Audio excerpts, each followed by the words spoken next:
Hey everyone, Ace of Clay here. Welcome back to my channel. Today we're going to look at all of my sculptures from 2019.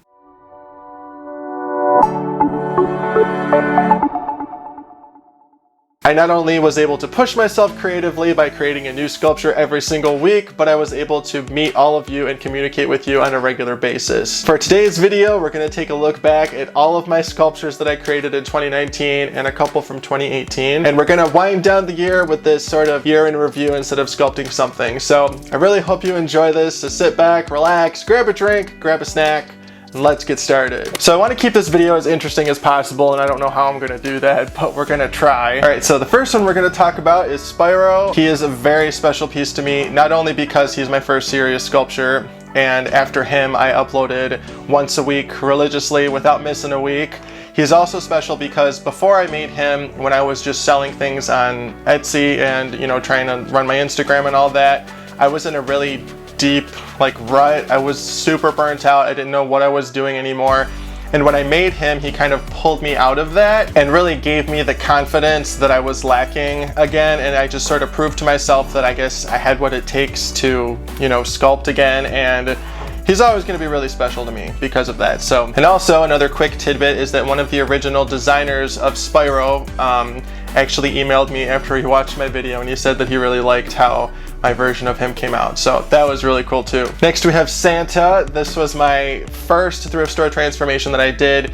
He was actually this little vintage old man sculpture before, and I just turned him into Santa. And I remember when I saw him at the thrift store, I instantly thought I could turn him into Santa. So if I were to change anything about this, I don't really think I would. I think he's cool, self-explanatory, and it breathed new life into an old dusty figure. Next we have this guy. This was really when I started to realize that if I want to make something of YouTube, I need to stick to a schedule and be really disciplined and serious about what I'm doing. So I whipped this guy up, and the reason why I made this was because it was a cool idea, I thought, and because I needed something that I could do pretty quickly because I didn't have a lot of time that week and I really wanted to get a video out. So I made this, and the reason why I say it was quick to make is because I used to make light switch plates that had similar designs to this, and I was just making those left and right for 5 years and selling them on Etsy. And it turned out to be an okay video. I like how it turned out. Is it my best work ever? No,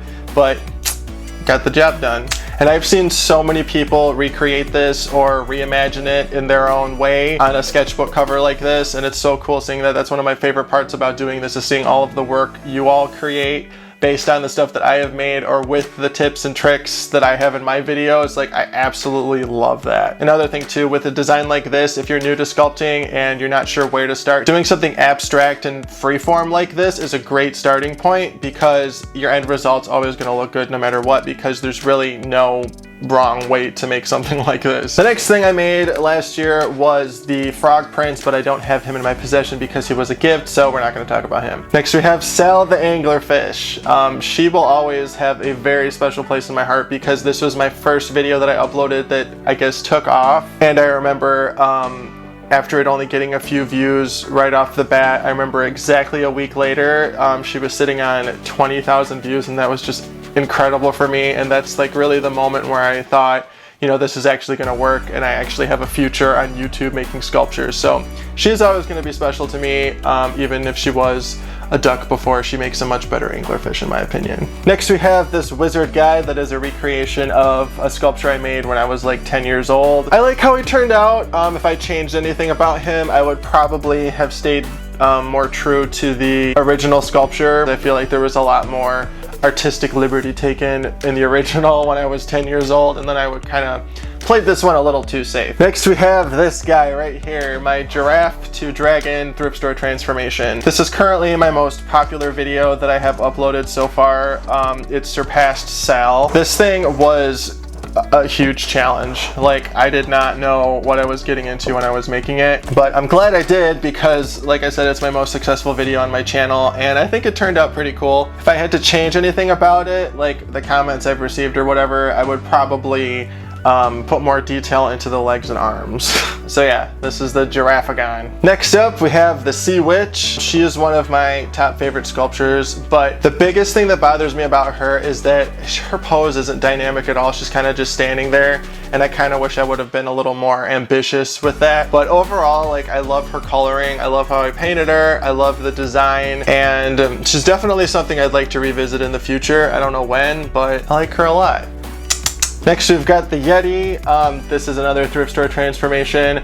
This used to be like a little angel boy, choir boy sculpture thing before, and I turned it into a Yeti. I remember just at the time I thought a Yeti would be a really cool idea, and I made him. He's very like where the wild things are, very like kids booky. Then following up the Yeti, we've got this monster plant that was originally a little Easter bunny figure. Like, this is technically the front, but I made that the back, and then this is like the rabbit's butt. I like this one a lot because I did work more with the original sculpture's composition. I didn't just, you know, put a bunch of clay over it and make it into something completely different. Like, I worked with the rabbit's arms and its head and all that, and his butt. So that's the monster plant. Is it my favorite sculpture ever? No, a lot of these aren't. But he was definitely an idea, you know, because I was staring at that rabbit for I don't even know how long. And here we have the Grim Reaper. This guy is seriously my pride and joy. I love this thing so much. I was really able to push my style with him, and I had no idea that people were gonna like him as much as they did. I didn't do it because I thought he would be trendy or anything like that. I did it partially because I was getting requests for him, but I also did it because I love stuff that looks like this. Like, he's just 100% Halloween. He's got like these crazy robes, and I love how he turns out, and I probably will never sell him. At least the original I'll never sell. And he's done really well. He's one of my top performing videos, and that makes me like him even more. All right, next one. Next we have Mr. Leprechaun. I remember when I made him, I didn't want him to look like a good guy. I wanted him to be kind of like that character that you don't know you can trust, or you think you can trust him at first, and then later on, like, he stabs you in the back or something, I don't know. That's what I like to do with all of my sculptures. Like, I want them to tell you a story without you having to read anything. I want you to look at them and like know what that character is all about, and I think I really did that pretty well with this guy. Next we have Medusa, the biggest pain in my ass ever. Just kidding, not really. This thing took me forever to make, and it's mainly because I decided to individually place all of the scales. Do I like her? Yeah, I really do. I like the details. I like that I forced myself to do the armor and the bow and arrow and the little quiver. Looking back on it now though, I wish I would have made her a little more true to character and not made her so villainous looking, like she's pretty evil. I would have probably gone more with like the original story, which I should have done just right off the bat. I was just really excited to make her, and I just did whatever. I think she's cool. I think a lot of things on her don't make sense, but that's okay. If I make her again, I'll make sure that they make sense. Anyway, I like Medusa. She took me, I think, a total of 10 hours when I made her, and 4 of those hours were just putting these stupid little scales on. And next here today, we have my creature that I created for my first YouTube collab with Nerdy Crafter. Before I talk about the sculpture, I just want to say thank you to Jackie for doing this with me, and I am so extremely grateful to her. She is seriously one of the kindest, most real, genuine people you will ever meet in your entire life, and I'm so lucky to be able to call her my friend, and this was really an awesome experience working with her. The collab idea was a series that she did on her channel where subscribers would describe something and then she would sculpt it. And that's exactly what she did. She described something to me and I described something to her. This is what she described to me. Thank you so much, Jackie, again for doing this. You're awesome. About the sculpture specifically, I like how it turned out. I really don't have anything bad to say. If I were to do anything differently, I probably would have upped the color shift paint on it and made it a little brighter. But other than that, I like them. All right, next one. Next here we have my little zombie dude. I'm saying like the same thing about every single sculpture, but like I love this guy. I like that I was able to push my style with him and make something that I was truly happy with. I've seen a ton of recreations of him. Also, the Grim Reaper got a lot of recreations too. I'm really happy with this guy. He seems shy you know, a little misunderstood, which is what I was going for. So that's the zombie. Next we have the werewolf. This is when I started like taking that whole monster universe thing seriously, and I started making all the different like classic monsters, and I hated him when I was making him. Like I wanted to throw him in the trash like 40 times, but I didn't, and I'm glad I didn't, because now I have a werewolf and I never have to make one again if I don't want to. He was inspired by the werewolf from Tim Burton's Nightmare Before Christmas. That's where I kind of got the yellow plaid from and the ripped shorts. And I don't know, I just think he came out pretty cool. He's very different from what I'm used to making. So I remember when I finished him, I was really proud of it because I made something that looked nothing like stuff that I normally make. Next we have the Bride of Frankenstein. She is one of my top favorite sculptures because I think she is one of the most refined pieces I've made. Like there isn't much I would do differently on her if I were to change anything. I don't think I would change anything, to be honest with you. In a way, she's sort of a tribute to the original Bride of Frankenstein design, of course, because she's very, you know, stereotypical Bride of Frankenstein. But at the same time, she's a tribute to Sally from Nightmare Before Christmas in like some of her facial features and all that. And I absolutely love her, and I would not change a thing. Maybe I would finish the bottom of her. That's what I would change. All right. You didn't see that. Shh. Next we have the zombie dog. I remember when I made this, I thought he was going to be really easy, but he wasn't, because just animal armature like this is just so hard for me to do. And I'm really glad that I pushed through and figured it out. If I had to change anything about him, I probably wouldn't. I don't think I would have done anything differently. I'm really happy with how he turned out. I like the pose, even though he was a huge challenge and I had to redo the legs like 5 times. I really like how he turned out. Next, we've got the slime monster.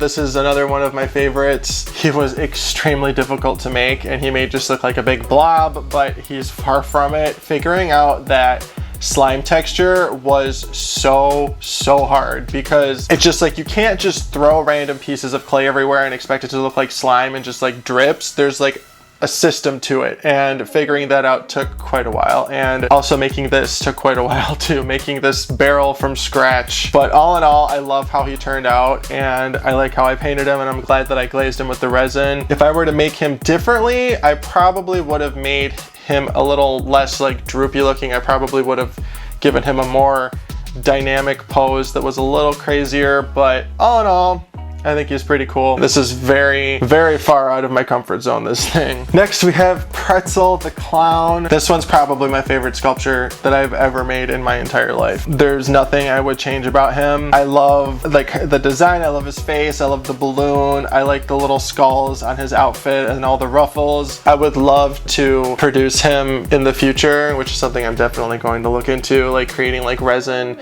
copies of some of my sculpts. So he'll definitely be in the running for that. Next we have this thing. This is by far my least favorite sculpture I have ever made in my entire life, and that's all I have to say about him. Next we have the Mad Scientist, and this guy was another subscriber request, and I really wanted to do that like goggle effect, so he was a good excuse to show you guys that. Right when I made him, I didn't like him at all, and I thought he was just like a cop-out. I mean, I didn't think he was like bad, but I just knew that there's so much more that I could have done with him. It's just another sculpture for the books, you know? All right, next we have my first episode of Sculpt This. And one thing about these Sculpt This episodes is that they are not the easiest things to do. I don't want to screw up someone else's design. You know what I mean? Like, yeah, I'm the one sculpting it and bringing it into the 3rd dimension, but I don't want to fail the artist that created the character originally. So that's kind of why I don't do enough of those, but I will be doing more for sure. I'll probably do another one in January. So that's just a little background on the Sculpt This ones, and this is Alyssa's little dude. Next we have this guy,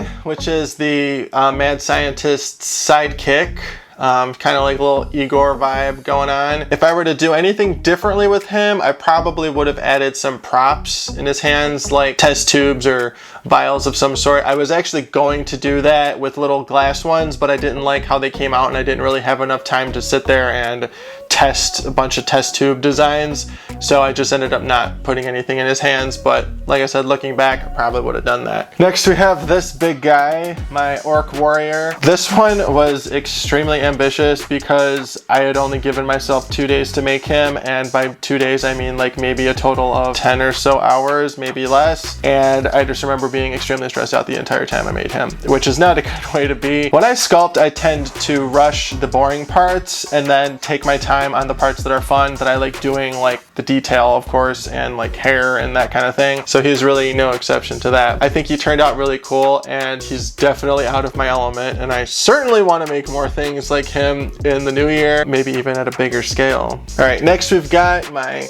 second sculpt this episode. I really wanted to push myself with this one and pick a design that was pretty complex. If I were to do anything differently, I don't think I really would. Maybe add some more dimension to the, like, I don't know if this is a sleeping bag or a blanket or what, but I probably would have paid more attention to that. But overall, I really liked it. This was a design submitted by Maureen Starkey. And yeah, that's the space bird. Next, we've got the Woodland Warlock, the first in my Warlock series that I've apparently started now. He's actually a recreation of a sculpture or a mixed media sculpture that I did in the past, like 10 or so years ago. And I think I did pretty good on this guy. I really like that I made his body like a tree, and a lot of people say that this is a druid, so whatever, druid, woodland warlock, whatever you want to call it. If I were to make him again, I probably would have paid more attention to like his hair and the beard. I think that could use a little bit more detail, but overall I'm pretty happy with him. I remember his paint job was really easy, and you know, that's always a good thing, because by the time you get to the paint job and you're doing this every single week, like sometimes you need a break. And painting stuff like this is typically quicker than the, you know, something like the orc or Medusa. Next, we've got our little imp. This is the first like two-piece sculpture I've made where he hangs from his little base, like he's flying, get it? I like that he's free hanging, so it's a little kinetic, I guess, if you will. In the future, I definitely want to make more pieces like this. Next, we have Tilly. She is one of my top favorite characters that I come up with, whether you want to call her a good witch, fairy godmother, whatever. This was a huge challenge for me because I was so used to sculpting this dark and dreary kind of stuff, and I wanted to do something that was bright and happy. That's exactly what I did with Tilly, and I think she turned out great. I just love her face. Tilly the Good.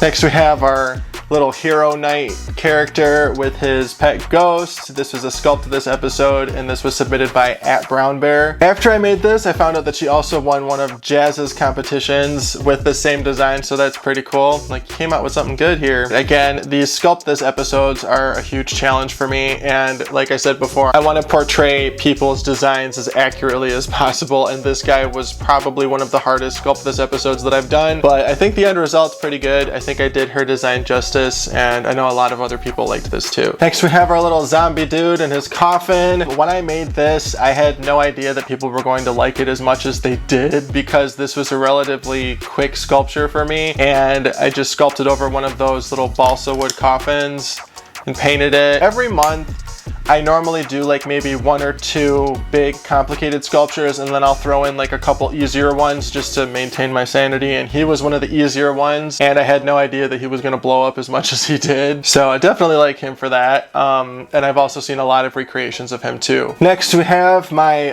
sculpt this episode with Casey Golden. This was, and I think it still is, the most complicated, hardest sculpture I've ever made on YouTube, just because I wanted, of course, again, to do justice to her drawing and really make it look like this is a 3D Casey Golden. And again, I am so grateful to Casey for doing that collab with me. It was so nice meeting you at VidCon if you're watching this, and this was a really fun project. If I were to do it again, I would try harder on the blood bag right here. Like, I would have done it in resin somehow. I would have figured it out, but I was really running out of time because this thing was taking me forever. Again, thank you, Casey. Next, we've got Mr. Groundskeeper here. A lot of people think he looks like Filch from Harry Potter, and I don't disagree with them. This is the second sculpture after the imp that I made a little environment for, and I'm really glad that I did. I was able to take advantage of the fact that he needed a base because, you know, balance. And then I like the little elements that just support his character and literally support him. And I like that it, of course, tells a story, and you can sort of just, like, you know what he's up to when you look at this, you know what I mean? You don't need me to tell you. If I were to do him again, I would definitely make it so there's an LED light in his little lantern so that actually turns on, but I still need to figure out how to do that. Next, we've got our little hatching baby dragon. I made this out of a plastic Easter egg, and it's kind of, you know, expected, I guess. I could have done something a little different with the egg, but whatever. I know when I made him, I wanted it to look like really realistic, but I don't think it happened that way. He's more cartoony. So yeah, baby dragon. Next, we have our scarecrow. I love this guy so much. I love the color scheme. I love the spiky base. He's not just in like a cornfield. He's actually based off of one of my first sculptures that I made for Ace of Clay. I'll pop a picture up right now on the screen so you can see that. This is definitely a darker version of that original one, and I just like him a lot. I love scarecrows. I love Halloween, if you can't tell, so that's our scarecrow. Next, we've got this thing, this monster sketchbook cover. Doing stuff like this is fun because it kind of like the other sketchbook cover, like there's no messing up on it. I mean, you could do whatever you want and make it as crazy as you want, and it's always gonna look good. It's definitely different, and I like that it like breaks up my content, and this is one of my most successful videos just because probably the thumbnail has this in it. Next, we've got our witch. For as quickly as I made her, I think she's pretty refined. I don't think I would change anything. The only thing I would change again is just maybe some more details. I like that I gave her this little skull walking stick instead of a typical broom or like a cauldron. So I like that, and I think she embodies my aesthetic a lot. Like, I mean, if you know my work and you see her, you'd know I made her. So I really like her. Gotta make a witch. I really want to make more witches next year, but definitely go a less traditional route and try some new things. So stay tuned for that. Next, we've got Mr. Dapper Ghost. I'm trying not to say the exact same thing for every sculpture, but seriously, like, I like that he looks like he tells a story, like you're asking him a question or he's like warning you of something. He lives in a haunted house or whatever. And I think he's cool. I like that I painted him all blue because that's different, and it was really hard for me to do that because I wanted to paint him full color so bad, but I wanted to keep with my original idea, and I didn't just want to make some random dapper guy, if that makes sense. Anyway, that's our ghost. Next, we've got the creepy twins based off the Grady twins from The Shining. Their eyes follow you.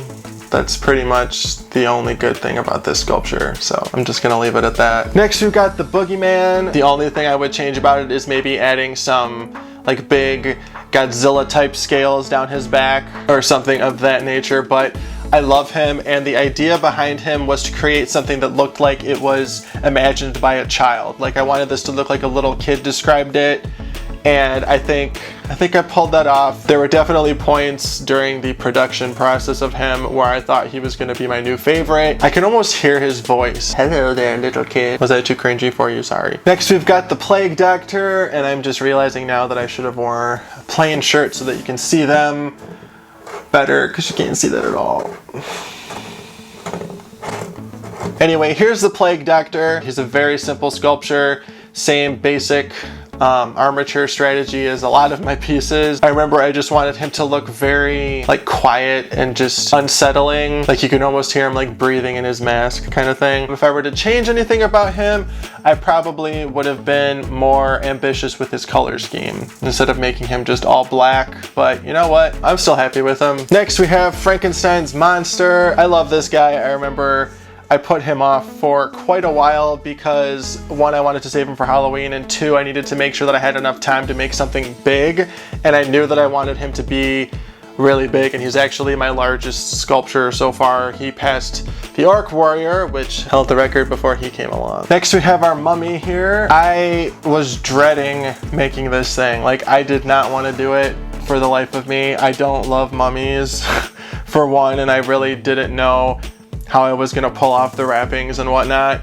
But Cosclay came along and released their flexible clay, so it made it a little easier, and I was able to do these little free hanging pieces out of that, and overall I really like how he turned out, and so I'm glad I did it. Next, we've got Dracula. This is one of my top favorite designs. I have been waiting for so long to make Dracula because he's my all-time favorite monster character, and he turned out exactly how I wanted him to. I'm glad I didn't just do like the stereotypical black hair or black hair with the white or whatever. Other than that, he's pretty stereotypical, but I love him so much, and he is made out of 100% cosplay, and he feels like an action figure. Like, it's just crazy how that stuff works. Next, we have this sculpt this episode. This was submitted by Snackadile. He's a little gnome D&D guy, and I'm happy with him. If I were to do anything differently, I would have made that little pink fairy that's supposed to be on his staff. Next, we've got this beautiful monstrosity right here, complete with flowing black hair, and it has a glass Christmas bauble inside. You're supposed to put like something cute inside, like, you know, a little Christmas scene, but instead we made it into this. I also was able to show how I make eyes again. I think he's cool. I like the skin texture, all that, all the drippy resin everywhere. It's just, I don't know, not what you expect. Next, we've got the monster snowman. I wanted to do something different. I didn't want it to just be this stereotypical monster snowman, so I thought of the spider legs. If I were to do anything differently, I would have given him more legs. Next, we have the hydro flask. This is my custom hydro flask that I turned into this little alien pod with a bunch of glass cabochons and clay. The week that I made this, I was really sick. I had a cold or the flu or something, but I was like literally breaking a fever while I was sculpting this, and I needed something that was kind of easy to do that wouldn't take me a ton of time, so I was really glad that I did this.